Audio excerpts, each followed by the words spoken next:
Bienvenue tout le monde à la série d'apprentissage virtuel du réseau des jeunes fonctionnaires fédéraux. Veuillez noter que cette session sera offerte en français. Si vous avez manqué la session en anglais à 13h30, l'enregistrement sera disponible sur notre chaîne YouTube plus tard cette semaine. If you missed the 1:30 p.m. English session, know that the recording will be available on our YouTube channel later this week. Je voudrais commencer par reconnaître que je suis ici sur le territoire traditionnel non cédé du peuple Anishinaabe algonquin. Les Algonquins vivent sur ce territoire depuis des temps immémoriaux et je vous encourage tous à reconnaître le territoire sur lequel vous vous trouvez également. Au fur et à mesure que nous progressons dans la session d'aujourd'hui, veuillez partager vos questions en utilisant le bouton questionnaire et réponses Q&A dans la langue de votre choix. Vous pouvez voter pour les questions que vous voulez voir posées en cliquant sur le bouton pouce en l'air ou thumbs up.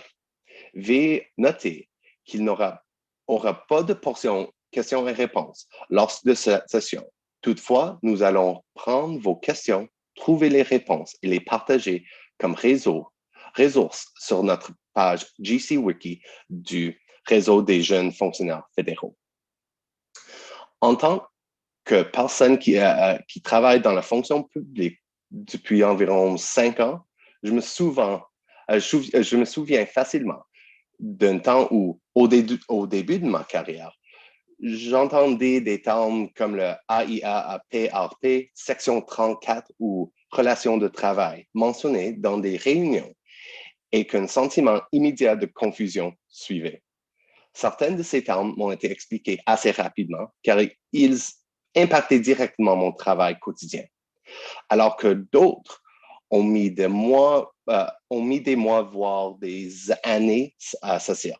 Aujourd'hui, nous allons discuter d'un sujet très important, les finances. Avant de commencer, nous avons quelques questions afin de tester vos connaissances avant la session. Aucun souci si vous ne savez pas les réponses. C'est juste pour le plaisir. Pouvons-nous afficher les sondages maintenant, s'il vous plaît? La question aujourd'hui, c'est: savez-vous quelle loi dicte qui peut dépenser l'argent? Vous avez seulement un choix à faire, oui ou non.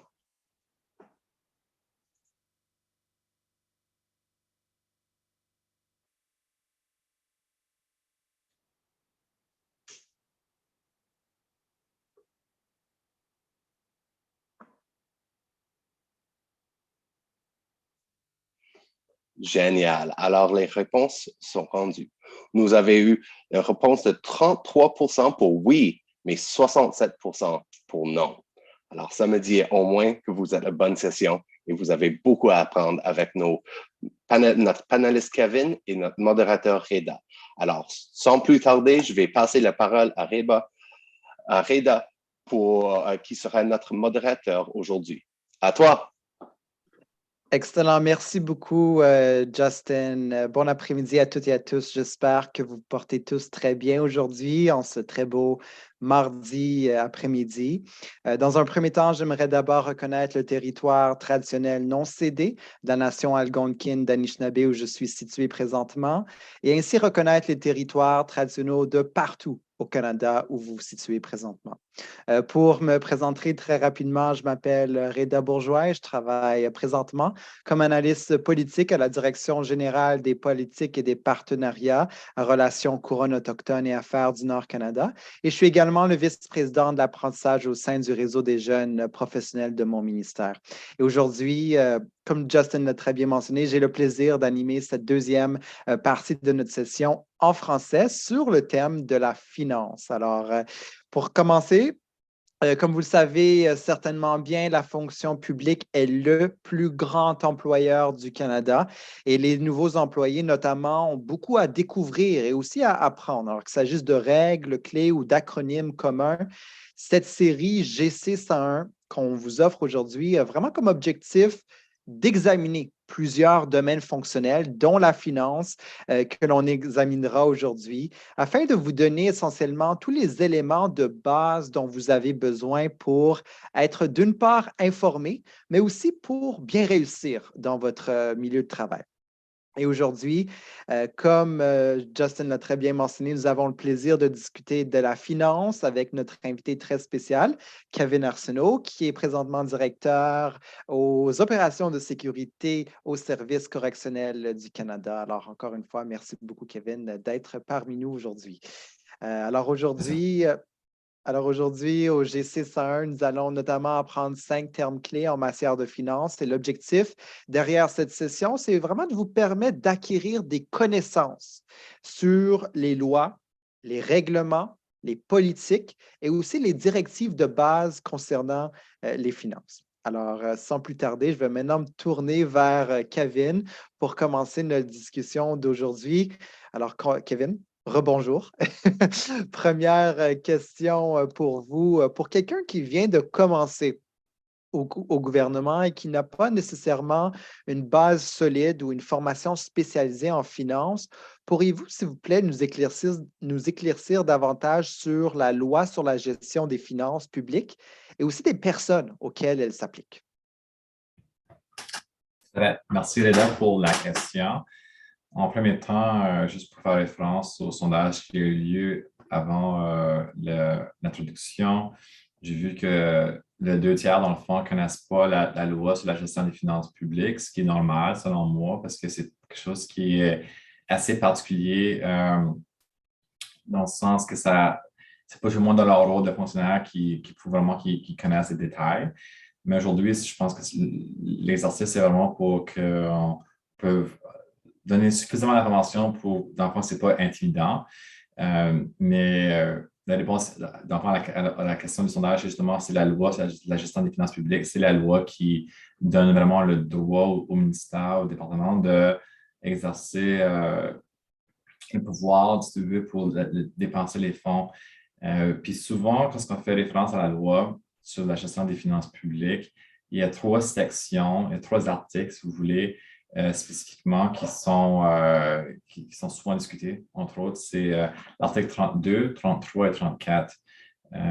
Puis dans le fond, quand on parle d'article, ça veut juste dire que dans le fond, c'est la 32e section de l'acte, la 33e, 34e section de l'acte. Donc, si jamais vous allez voir l'acte en question, vous allez voir c'est des différentes sections. Donc, si vous voulez vraiment voir la terminologie qui est employée pour la section 32, 33, 34, vous pouvez certainement le faire. C'est un langage qui est très légal en nature, donc ça peut, même après la lecture, vous laisser avec quelques questions. Par contre, aujourd'hui, j'aimerais peut-être expliquer grosso modo qu'est-ce que chaque section veut vraiment dire. Dans le fond, la section 32, c'est le pouvoir, dans le fond, d'engager l'engagement des dépenses. Ce que ça veut dire par ça, un exemple concret, c'est l'approbation d'une bonne commande. Donc, quand un gestionnaire donne l'approbation pour une bonne commande, le gestionnaire exerce le pouvoir selon l'article 32 de la loi pour dire que le département s'engage à dépenser des fonds à certaines fins. Donc, c'est vraiment la première partie, si vous voulez, de l'exercice de dépenses et finances. La deuxième partie, autant bizarre que ça peut sonner, ce n'est pas la 33, c'est la section 34. Donc, on passe à 33 un peu plus tard, mais la prochaine partie, c'est une fois que les biens et services sont rendus, selon dans le fond, la demande, donc c'est la bonne commande ou un contrat, un gestionnaire qui a le pouvoir de délégation 734 va vérifier la facture parce qu'elle est conforme. En d'autres mots, que ce qui est sur la facture, c'est bel et bien ce qui a été reçu au niveau des biens et services. S'assurer aussi que les prix sont conformes avec le document d'engagement, le bon de commande ou le contrat, entre autres. Le gestionnaire, ensuite, c'est tout est conforme, signe l'article 34 dessus la facture, confirme aussi c'est quoi le codage financier, donc à quel budget du département que la dépense va être attribuée. Une fois que la section 34 est faite, là, on passe à 33. Je ne sais pas pourquoi l'ordre ne suit pas l'ordre chronologique, mais dans ce cas-ci, ce n'est pas le cas. Là, la facture va aller aux finances pour ce qu'on appelle l'article 33. Puis une fois encore, ça fait vraiment juste référence à la section 33 de la loi sur la gestion des finances publiques. Ça, c'est vraiment exercé par un agent financier qui va vérifier que la personne qui a fait l'article 34, dans le fond, qui a certifié si vous voulez, le pouvoir d'attestation de la facture, avait le droit de le faire. Donc, ça porte sur, dans le fond, un autre sujet de discussion que j'aimerais aborder brièvement. C'est tout ce qui est si vous voulez, la charte de délégation d'un ministère. Donc, ce qui arrive, c'est qu'un ministère est donné, si vous voulez, le droit de délégation via, si vous voulez, le sous-ministre. Puis le sous-ministre, si vous voulez regarder l'organigramme d'un département, le sous-ministre délègue cette délégation aux différents échelons de l'organisation pour le bon fonctionnement, si vous voulez, du ministère. Donc, ce qui va avoir lieu dans ce cas-là, c'est que les personnes qui utilisent le pouvoir 32, 34, 33 ont été déléguées cette délégation-là via les instruments de délégation ou ce qu'on appelle aussi des fois une carte spécimen. Ce qui veut dire que les personnes qui sont dans une position dans laquelle on peut déléguer un pouvoir, ce qu'on appelle la formation requise, ils vont signer un document qui s'appelle une carte spécimen pour dire vous avez le droit, dans ce rôle ici, le droit de signer, vous avez le droit d'en prendre certains pouvoirs, entre autres pouvoir 32, 33 ou 34, dépendamment de leur position, avec leur limite financière établie, qui aussi spécifie quel budget qu'ils ont le droit de signer, parce que les ministères sont tous dans différents budgets. Donc, ils vont signer sur une carte spécimen, puis une fois que la carte spécimen est signée, dans le fond, ça donne le droit, dans le fond, d'exercer ce pouvoir. Donc, j'ai dit beaucoup de choses. Reda, je vais peut-être prendre une pause, voir si vous avez des questions supplémentaires sur le sujet ou autres en finance.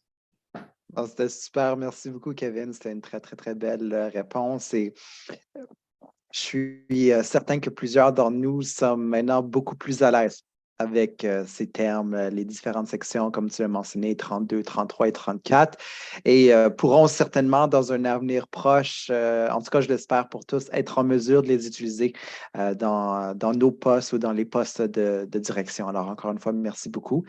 Je vais maintenant me tourner vers mon avant-dernier point, qui est de comprendre un peu mieux la nature, voire même la signification des rapports sur le budget ou, comme on l'a mentionné en anglais, les prévisions budgétaires, budget forecast. Alors, que je tiens à le rappeler, est un terme qu'on entend assez régulièrement dans nos milieux de travail, surtout au cours de cette période-ci où on parle beaucoup de budget. Alors, je me demandais si c'était possible pour vous de nous éclaircir un peu davantage sur ces termes-là.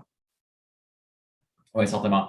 Les prévisions budgétaires et les prévisions financières sont certainement importantes pour le ministère pour plusieurs raisons. Si on commence seulement avec, si vous voulez, une nouvelle chronologie au début d'une année calendrier, au début d'un exercice financier, pour le gouvernement, c'est le 1er avril, donc, dans le fond, un exercice financier commence toujours le 1er avril jusqu'au 31 mars de l'année subséquente au gouvernement, évidemment. Donc, au début d'année, il faut que si vous voulez, chaque unité ou chaque division d'un ministère prépare, dans le fond, des prévisions budgétaires qui indiquent, dans le fond, c'est combien de fonds ça va prendre pour répondre, si vous voulez, à leur mandat spécifique. Le tout est au sein d'un ministère et, si tu veux, amalgamé pour s'assurer que le ministère va avoir suffisamment de fonds pour arriver, dans le fond, à répondre à leur mandat et tomber dans l'enveloppe budgétaire qui a été désignée par le Parlement. En gros, c'est comme ça que le premier exercice se passe. Je l'ai simplifié, évidemment, avec le temps qu'il nous est attribué aujourd'hui, mais tout au long de l'année, les gestionnaires de budget doivent aussi donner des prévisions, ce qu'on appelle un forecast en anglais, vous allez sûrement entendre le terme, mais des prévisions sur combien de fonds ils vont avoir dépensé dans le fond de l'heure actuelle jusqu'à la fin de l'exercice, c'est-à-dire d'ici jusqu'au 31 mars. Et la raison que c'est important, cet exercice-là, c'est parce que si jamais, par exemple, un gestionnaire de budget qui a été attribué $1 million pour c'est un mandat très spécifique. Puis là, arrivé à P6, P6 veut dire la 6e période, donc le 6e mois, maintenant, on arrive à la fin septembre. Puis tu réalises que finalement, ça ne va pas te prendre 1 milliard, ça va te prendre un demi-million pour répondre aux besoins des économies, que ce soit. Dans le fond, ce demi-million-là, 500 000, peut être réattribué à notre budget, si vous voulez, au sein de l'organisation. Donc, si jamais, que, par exemple, un de vos homologues a l'expérience contraire, qu'il arrive, mettons, à P6, puis qu'il réalise qu'il y a un écart, un manque à gagner, si vous voulez, de demi-million, il peut faire un transfert de budget, si vous voulez, vers vers l'autre pour s'assurer que le département du ministère, en gros, répond aux besoins en maintenant son enveloppe, si vous voulez, budgétaire. Donc, c'est super important que les prévisions se passent tout au long de l'année à des intervalles fixes. La raison pourquoi c'est important, évidemment, c'est parce que le plus qu'on se rapproche de la fin de l'exercice, le plus qu'on se rapproche du 31 mars, si jamais qu'il y a des opportunités de faire des transferts de budget, c'est très difficile pour un gestionnaire unité de mettre en place les contrats, mettre en place, si vous voulez, les mécanismes pour pleinement, dans le fond, investir ou dépenser des fonds qui ont été ajoutés à leur budget. Comme je ne connais pas l'ensemble du groupe, mais c'est des gens qui travaillent, par exemple, en approvisionnement. Les choses ne se passent pas du jour au lendemain. Il faut postuler des contrats. Souvent, ça peut prendre plusieurs semaines, plusieurs mois avant qu'il y ait un contrat en vigueur. Donc, le plus tôt qu'il y ait des réalignements financiers au sein de l'organisation, le plus vite, dans le fond, que le département peut s'assurer qu'ils vont pouvoir répondre à leur mandat. Donc, c'est pour ça que c'est très important au niveau de l'exercice budgétaire, les prévisions financières, que ça se passe tout au long de l'année pour, comme je dis, pour un réalignement important. Puis là, ça ne fait pas partie de la question là-dedans, mais je pense qu'il est important de le souligner, c'est que quand on mentionne que le ministère doit dépenser les fonds dans l'exercice financier, on parle vraiment du 31 mars. Puis ce que je veux dire par ça, c'est que les biens ou les services doivent être rendus avant le 31 mars pour que la dépense soit attribuée à cet exercice financier. En autre mot, est-ce qu'on a un contrat pour, mettons, la livraison de, je ne sais pas, d'ordinateurs? Le contrat est signé au mois de décembre, par exemple. Les ordinateurs sont seulement livrés dans le mois d'avril, la subséquente, si vous voulez. La dépense va être attribuée dans la nouvelle année d'exercice. C'est-à-dire que même si le contrat est en place au mois de décembre, c'est la livraison des biens et services qui va dicter, dans le fond, où le budget a lieu. Donc, c'est important de planification budgétaire, je dis, de donner suffisamment de temps aux unités opérationnelles de mettre en place les contrats pour que les marchandises ou les services soient livrés lors de l'exercice financier. Donc, c'est un petit peu le budgeting forecasting, si vous voulez, vraiment un survol rapide, là, mais en gros, c'est comme ça que ça se passe au niveau des ministères. Très bien, merci beaucoup. Fait qu'au niveau, juste pour clarifier, peut-être pour certains d'entre nous qui ont, comme je dis, ont moins une base solide en finance, lorsqu'on parle de date d'échéance, la date à retenir, c'est le 31 mars, c'est bien ça? Oui, effectivement, 31 mars, c'est une date qui est très importante. Vous allez même voir, j'imagine, au long de votre carrière, qu'il y a ce qu'on appelle des fois un March Madness en anglais. Excusez-moi, je n'ai pas la terminologie équivalent, mais mettons, le mois de mars, souvent, c'est un mois assez occupé parce qu'il y a plusieurs unités opérationnelles qui essaient vraiment de s'assurer que les biens et services sont tous rendus avant le 31 mars. Donc, souvent, on va voir comme un grand nombre de banques commandes vers la fin de l'année financière parce qu'on voit qu'il y a des fonds qui demeurent dans le budget pour pouvoir donc on livre sur le mandat, le mandat de chaque ministère, mais on va voir souvent que le nombre de transactions maintenant est plus élevé que les autres mois de l'année, en raison justement d'arriver avant la date butoir du 31 mars. Excellent. Puis je l'ai remarqué aussi, ça fait quand même plusieurs années que je travaille au gouvernement. Puis le mois de mars, comme tu l'as mentionné, c'est très mouvementé pour garder ça un peu diplomate. Mais en fait, est-ce qu'il y a des pénalités qui sont attribuées pour ceux ou celles qui ne dépensent pas le montant identifié au départ? Ouais, dans le fond, c'est une bonne question. Chaque ministère, j'imagine, opère un peu différemment. Donc, est-ce qu'il y a une loi particulière qui dit non, je dirais qu'il n'y a pas de pénalités dans ce sens-là. C'est certain que là, je parle vraiment de ma perspective personnelle, mais en tant que directeur principal, au sein de mon équipe, si j'avais des gestionnaires qui ne dépensaient pas tous les fonds qui étaient attribués, mais étaient capables étaient capables, dans le fond, de rendre leur mandat avec les fonds qui ont été dépensés. Je pense que c'est plus important, dans le fond, que simplement regarder aux fonds qui ont été dépensés. En d'autres mots, c'est que est-ce que les économies ou les fonds pas dépensés, c'est en raison des économies, si vous voulez, qui ont été réalisées au sein d'une équipe professionnelle? Si oui, c'est excellent. Si le gouvernement peut dépenser moins d'argent puis répondre à son mandat, je pense que c'est une bonne chose.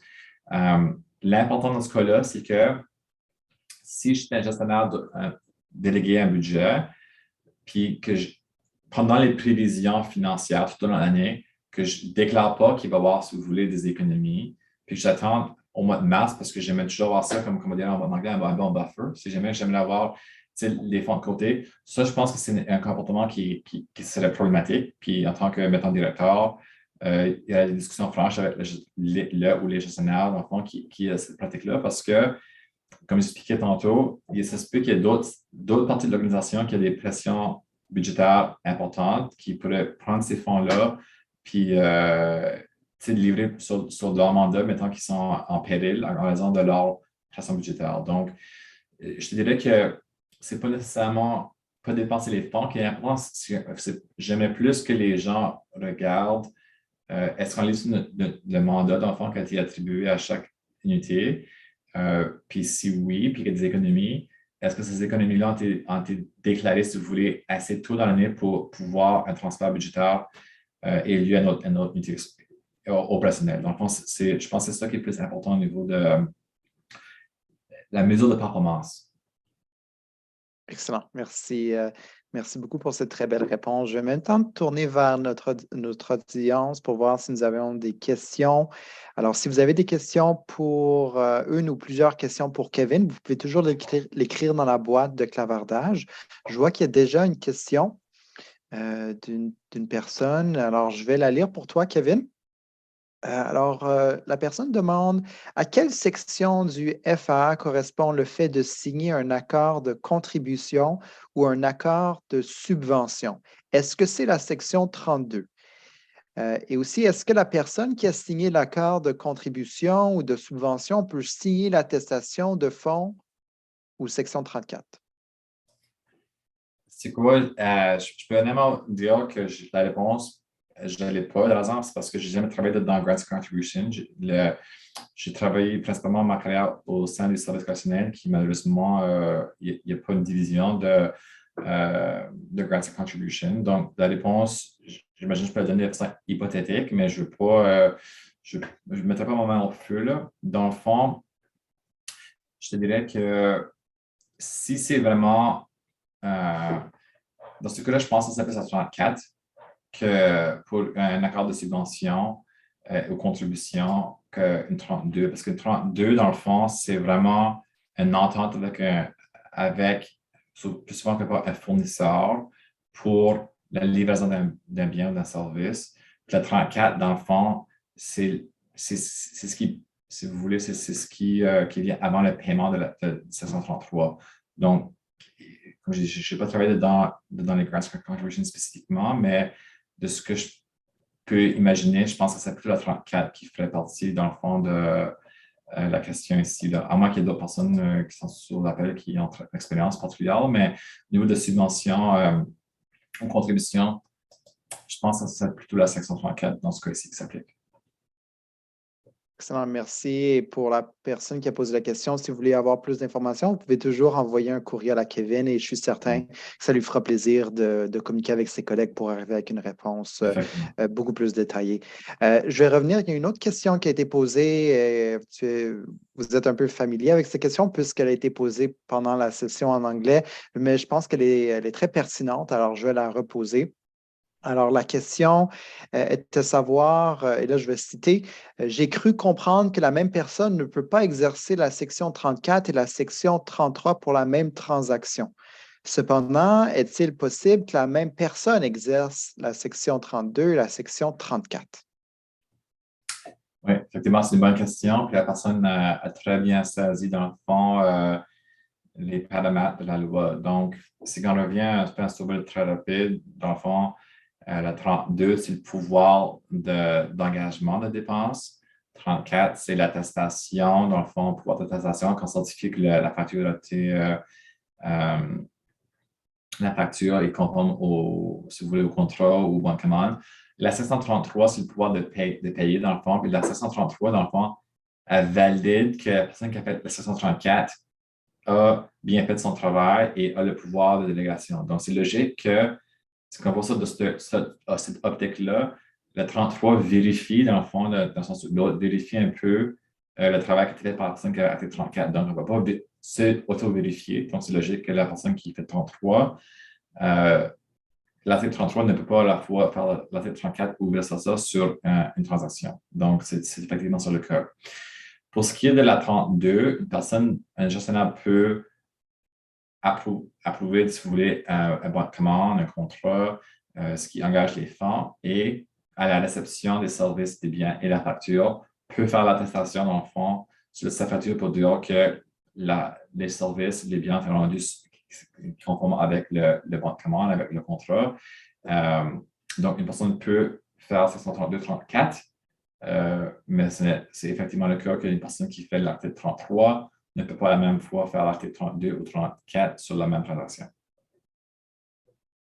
Excellent. Merci beaucoup. Très bonne réponse. Je suis certain que ça a éclairci la tête de plusieurs d'entre nous aujourd'hui. Alors, je vois que le temps file.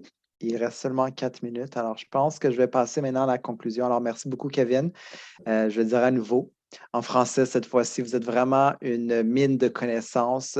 J'ai personnellement beaucoup appris au cours de cette session et je suis certain que cette session a définitivement permis d'enrichir le bagage de connaissances et le bagage professionnel de plusieurs d'entre nous. Alors, encore une fois, merci beaucoup.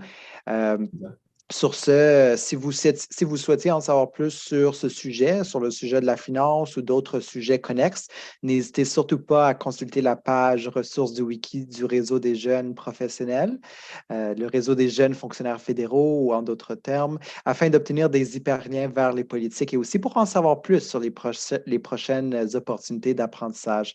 Alors, sur ce, je vous remercie beaucoup de votre attention et je vais rendre le micro à Justin. Merci beaucoup. Well, je veux dire en premier un gros merci à tout le monde qui a pris le temps aujourd'hui pour nous rejoindre et pour écouter cette discussion très importante et informative.